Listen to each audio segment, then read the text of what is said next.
ሰላም አለይኩም ወራህመቱላሂ ወበረካቱ። ውድና የተከበራችሁ ውድ የኔ ፋሚሊዎች እንዴት ናችሁ? አላችሁ ወይ?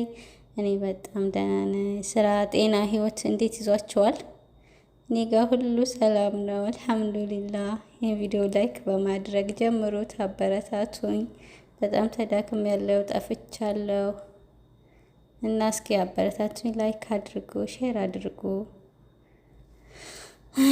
እና ዛሬ ለሱመያ አንዳንድ ነገር ለማለት ነው። ሱመያ በለቀቀችው ቪዲዮ ላይ የመጣሁት ሱመያ የምን ገብቻለሁ ብላ ቪዲዮ ለቃለች እና ሁላችንም እንዳየነው ሱመያ ምኑና ነው እንደዚህ በቃ እግሯ አልቀመጥ አለ እኮ ነው ቦታ ላይ ማለት ነው። እንደዚህ አልጠበኩም ነበር።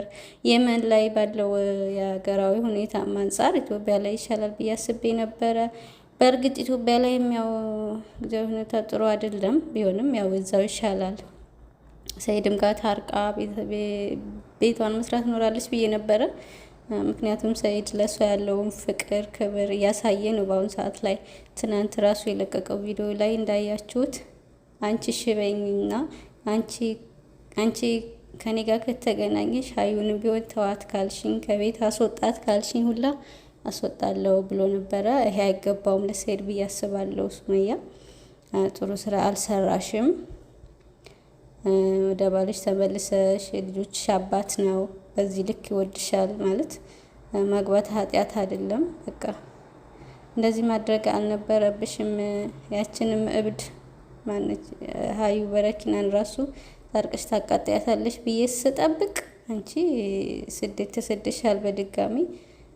ብቻ ጥሩ አይመስለኝም። ብቻውንም አስቢበት። ሰይድ ወደ የመን መጥቶ ቢሆን ተከፈለው ዋጋ ከፍላችሁ አብራችሁ ኑሮ ላለውኝ። እስኪ ይሄን ቪዲዮ አይተን እንመለስ። እያለቀስኩን ለምንሽ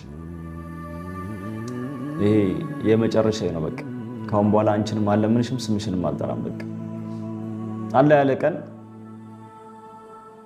ልጆቼንም አይሆናል። ካንቺ በኋላ ግን ካንቺ ጋር ያለ ነገር ይቆርጥልኛል ማለት ነው። አዩንም ተዋት የምትይኝ ከሆነ ተዋታለሁ። አልፈልግም አዩንም ከቤት አስወጣት፣ እኔ እናንተ ብቻ እንኖር የምትይኝ ከሆነ ኖራለን። እንግዲህ ሰይድ ይህን ይመስላል የተናገረው ነገር። ሱመያን ካገኘ ሀዩን እንደማይፈልጋት ነው እየተናገረ ያለው እዚህ ላይ። ግን ጋይስ እዚህ ላይ ምን ተረዳችሁ? የምር ሚስቱ ብትሆን እንደዚህ ይላል ብላችሁ ታስባላችሁ? እኔ እንጃ። እዚህ ጋር የሆነ ጥርጣሬ እያደረብኝ ነው። ለማንኛውም እስኪ ሱመያ ያለችበት ሁኔታ ነው ከመንጣቴ እንግዲህ ቤቱን ዝርክርክ አደረኩት። ሹፉ ፍዳይን ስላየውኝ በአሁኑ ስመጣ ልጆችንና ይችን አንድ ሻንጣ ጥልጥል በቃ እንዴ ምንም እንትን የሌለበት በቃ መኪና ባስ ላይ እንዴ ይጭኑላችኋል። በቃ ምንም ግልግል ደረጃ ማውጣቱ አላህ ይስጣት። ልጅቷ ናት። ለምን እየተመለስኩ ነው ማለት ነው ወደ የመን።